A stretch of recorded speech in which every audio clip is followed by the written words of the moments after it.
the instructions didn't include the fact that you had to beat anybody, right? Now you didn't do it wrong, you played based on normal thinking, right? Normal thinking is you have to beat the other person. Who told you you had to block them? Every time you blocked your opponent, didn't you take away from the time you could have used scoring a point? Yeah. If you had just left each other alone, you probably would have scored more points, both of you, right? And they would also What was the task?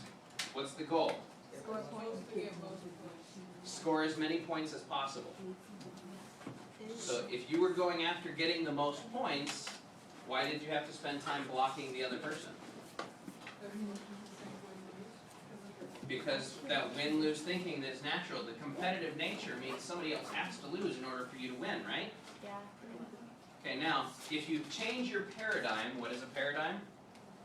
20 cents, very good. It's the way you think, right?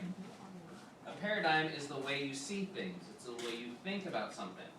Now, if you change your paradigm from this win-lose competitive nature where you're worried about what the other person is doing so much, or you're worried about whether the other person is going to score points because that hurts you, does it hurt you if they score points?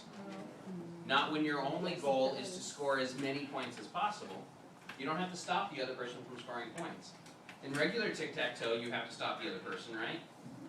Because if they get it, you don't. Right? So, in regular tic-tac-toe, there's a winner, there has to be a winner and a loser, or you end up with a cat game every time. Well, we're not playing regular tic-tac-toe, right? You can use a win-win paradigm. Now, flip it over. You're going to set up the second game. Now your task, ladies and gentlemen, is working as a team. Both of your points count for both of you. Okay, you must still alternate. X draws an X, O draws an O, X draws an X, O draws an O.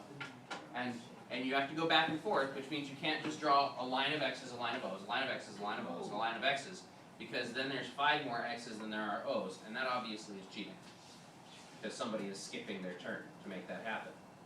So, working together, your score counts together. What's the highest amount of points you can figure out? Just do one round. We're not going to go through it 5 times or anything. Do one round, make it happen. Make sure you're only doing 5 rows instead of 6. So, go. Alright, go ahead and work with your